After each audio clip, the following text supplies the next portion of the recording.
Fast boot method. दोस्तों fast boot method जो सो काफ़ी कॉमन जाना जाता है रेडमी फ़ोन्स में, एमआई, पोको, इन सभी फ़ोन्स में। और यहाँ जो सो एक हमें मेथड दिया जाता है फास्ट बूट, जिसके ज़रिए जो सो आप रोम को डाल सकते हैं, जैसे कि स्टेबल हो गया या फिर बीटा हो गया, या फिर अगर आपका डिवाइस ब्रिक हो गया है या फिर कुछ भी ऐसा होता है, इन केस TWRP डालना हो या फिर रूट करना हो, तो फास्ट बूट मेथड यूज़ कर लिया जाता है। ये काफ़ी कॉमनली जाना जाता है, बट इसमें फास्ट बूट को हम जितना कॉमनली जानते हैं उतना ही ज़्यादा ये रिस्की भी होता है। तो बेसिकली आज जो है सो मैं आपको काफ़ी सारे चीज़ों के ऊपर मैं ध्यान लेके आना चाहूँगा। मेरे पास में काफ़ी सारे यहाँ पे स्क्रीनशॉट्स एंड फैक्ट्स हैं, और अगर आप जानना चाहते हैं तो आप ये वीडियो पूरा ज़रूर से देखिएगा, क्योंकि मैं यहाँ पे आपको काफ़ी सारी चीज़ें क्लियर करने वाला हूँ। क्योंकि आपको fast boot method, fast boot जैसे जेट टैग वाला हो गया, या रोम, अगर फास्ट बूट रोम डालते हैं किसी फ़ोन्स के अंदर में, तो उसमें आपको बहुत सारे एरर्स देखने को मिल जाते हैं। कई दफ़ा आप यूट्यूबर का वीडियो ओपन कर लेते हैं, देखते हैं कि अच्छा इसने फास्ट बूट में डाला और रोम वगैरह सेलेक्ट किया, फ़ोन को कनेक्ट किया और डायरेक्टली हो गया। लेकिन नहीं, वहाँ पर बहुत सारी चीज़ें सो काम आता है एक साथ में। जैसे कि हो गया कंप्यूटर का प्रोसेस भी, उसके ऊपर प्रोसेसर भी एक वहाँ पे फैक्टर बनता है, हमारा USB केबल भी फैक्टर बनता है, USB आप कौन सा यूज़ कर रहे हैं 3.0 या फिर 2.0, ये भी वहाँ पे एक कॉमन फैक्टर बनता है। ये सभी चीज़ें आपको ध्यान में रखना होगा, ठीक है। और मोस्ट ऑफ द केस हम जो है सो आजकल भूल जाते हैं, फास्ट बूट में डायरेक्टली क्लीन फ्लैश कर लेते हैं या फिर वहाँ पे क्लीन ऑल एंड लॉक कर देते हैं। तो ये सारी चीज़ें हम यहाँ पे आज बात करने वाले हैं। तो चलिए सबसे पहले हम यहाँ पे प्रॉब्लम से बात करते हैं फर्स्ट नंबर से। सबसे पहला प्रॉब्लम है यहाँ पे दोस्तों, सिंगल टाइम अनलॉकिंग। ये मुझे हाल फिलहाल में ही पता चला है। आप लोगों को अगर पता हो तो अच्छी बात है, नहीं पता तो मैं आपको बता दे रहा हूँ। बेसिकली मैंने क्या किया था भाई, अपने फ़ोन को लॉक कर दिया था एक बार, बुटलोडर अनलॉक था, फिर मैंने दोबारा से इसे लॉक कर दिया OEM लॉक करके, एंड देन उसके बाद में मैंने अनलॉक करने की कोशिश किया, एंड मुझे जो पता चला कि आप एक MI ID से 1 महीने में एक ही बार जो है सो अनलॉक कर सकते एक डिवाइस को। ओके, तो उस केस में मेरे पास में एक दूसरा ऑप्शन ये था कि मेरे पास में एक दूसरी आईडी भी थी जिसको वजह से परमिशन ऑलरेडी मिला हुआ है, तो मैंने वहाँ पे अपना दूसरा आईडी यूज करके फिर से अपने फ़ोन को अनलॉक किया। लेकिन दोस्तों कई दफ़ा ये केसेस गलत हो जाता है और वहाँ पे आपको 360 आवर या फिर 560 आवर इस तरीके से वहाँ पे एरर कोड आ जाता है, या फिर आपको उतना देर वेट करना पड़ेगा। तो ये एक इशू प्रॉब्लम मुझे लगा यहाँ पे अनलॉकिंग को लेकर के, जो कि हमें आप लोगों को पता होना चाहिए कि अगर आप सोच रहे हो कि फ़ोन को लॉक कर दो। अब देखो मेरे केस में सिचुएशन ये था कि मुझे जैसे फ़ोन को किसी और को देना था, सेल करना था, तो उस केस में मैंने सोचा कि उसे लॉक करके दे दे रहा हूँ, क्योंकि अब मैं अगर उसे अनलॉक करना होगा तो वो खुद करेगा। मैं क्यों उसे अनलॉक करके ही दे दूँ, बेकार में वो बाद में बोल सकता है कि अनलॉक किया हुआ फ़ोन दे दिया, तो इसलिए मैंने लॉक कर दिया। फिर बाद में मैं मूड हुआ कि यार मेरे को यूज़ करना है, तो मैंने अनलॉक करने की कोशिश किया, एंड देन दिस हैपन। तो ये एक इशू है अनलॉकिंग को लेकर के। एंड फास्ट बूट रोम अगर आप फ्लैश करते हैं दोस्तों, तो आपको उसमें भी इशू आते हैं, जो मैं आप भी बताता हूँ। सेकंड मोस्ट कॉमन प्रॉब्लम है यहाँ पे फास्ट बूट को लेकर के, काफ़ी लॉन्ग टाइम तक इंस्टॉलेशन होना। जैसे कि आप देख सकते हैं यहाँ पे मेरे पास में जो अभी रोम मैं डाल रहा था, बेसिकली फास्ट बूट रोम था, जो मैं अपने फ़ोन को सोच रहा था कि लॉक कर दूँ एंड डाल के, ठीक है। तो मैंने उसमें फ्लैशिंग स्टार्ट कर दिया, बट ये फ्लैशिंग कभी ख़त्म होने का नाम ही नहीं लेता। ऐसे केसेज कई दफ़ा बहुत लोगों के साथ में होता है, और मे भी हो सकता है आपके साथ में भी घटे। एंड ये जो है सो आपको कई बार 1000 सेकेंड या फिर 1400, यहाँ तक मीन मेरे केस में 1700 सेकंड के ऊपर में भी ये चला गया था, एंड देन उसके बाद में भी ये फिनिश नहीं हुआ। कई दफ़ा ये जो सो लास्ट टू लास्ट में जाकर के आपको 999 सेकंड में जाकर के फेल हो जाता है, तो मेरे केस में ये दोनों हुआ, ठीक है। बट यहाँ पे मैं एक चीज़ ये बोलूँगा कि अच्छा हुआ था, ताकि मेरा फ़ोन जो सो लॉक नहीं हुआ, क्योंकि इसके आगे मैं आपको एक और एरर के बारे में बताने वाला हूँ, वो कि और भी ज़्यादा खतरनाक एरर है, ठीक है। तो अभी आप देख सकते हैं ये जो सो लॉन्ग टाइम चल रहा है, बहुत लंबे समय तक ये चलता रहता है और ये ख़त्म ही नहीं होता। तो इस केस में दोस्तों 2-3 चीज़ें लोग अक्सर करना चाहते हैं कि फ़ोन को दोबारा से रिफ्लैश कर लेते हैं या फिर आप उसको रीस्टार्ट कर लेते हैं। तो मेरा सजेशन ये रहेगा कि आप ना करें तो बेहतर है, क्योंकि अगर आप फ़ोन को इस बीच में छेड़ते हैं, अगर वायर भी हिल जाता है, तो आपका फ़ोन में भी हो सकता है वो ब्रिक हो जाए। और ब्रिक सिंपल वाला ब्रिक नहीं होगा, आपको EDL मोड के लिए आपके फ़ोन को ओपन करना पड़ सकता है, या फिर आपको जो सर्विस सेंटर जाना पड़ सकता है, एंड में भी हो सकता है आपका मदरबोर्ड डेड कर जाए। देन उस कंडीशन में आपके फ़ोन के हाफ ऑफ द प्राइस आपको मदरबोर्ड पे लग सकता है।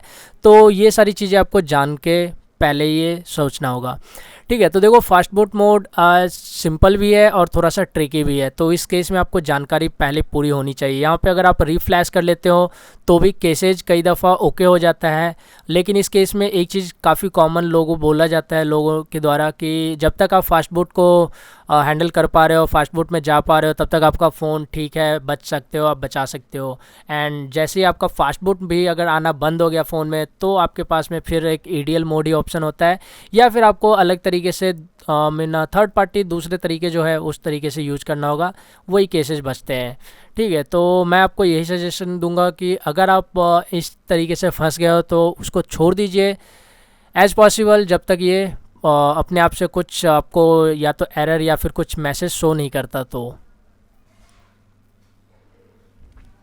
और ये जो इशू आप देख रहे हैं दोस्तों, ये वैसे मेरा इशू नहीं है, एक बंदे ने भी टेलीग्राम पे डाला था, तो मैंने सोचा इसको भी हमें रखना चाहिए कंसिड्रेशन में। बेसिकली इसके अंदर में आपको जो दिखने को मिल रहा है वो आप देख लीजिए कि इन्होंने किया क्या।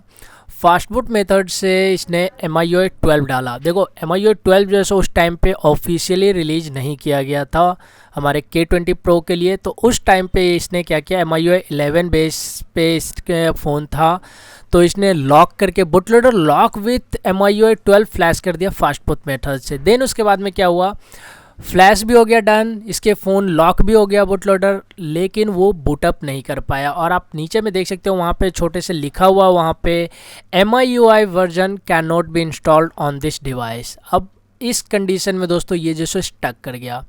ठीक है, तो एक ये भी पंगा आ सकता है अगर आप किसी केस में MIUI एज वी नो, जैसे कि अभी MIUI 12 जो है सो कॉमन हो गया है, तो MIUI 13 अगर आता है या 14 आता है, तो उस केस में भी आपको ध्यान रखना है कि अगर आपके फ़ोन का कोई ऑफिशियल जैसे बीटा नहीं रिलीज हुआ है या ऑफिशियल रोम नहीं आया है और आप फास्टबूट रोम चढ़ा रहे हो, तो ध्यान से कभी भी आप उसको लॉक में मत चढ़ाए। तो ये इसके फ़ोटोज़ देखने के बाद में मैंने जो सो बोला था आपको सबसे स्टार्टिंग में कि मैंने गलती किया था, लेकिन वो गलती सही नहीं ठहरा, तो इस वजह से मैंने बाद में देखा कि मेरे फ़ोन में MIUI डला ही नहीं बहुत देर लंबे वेट के बाद में। तो फिर मैंने क्या किया, उसको विदाउट लॉक मैंने MIUI 12 डालने की कोशिश किया, डल गया। एंड देन उसके बाद में मैंने OEM लॉक मेथड से उसको लॉक कर दिया था बूटलोडर।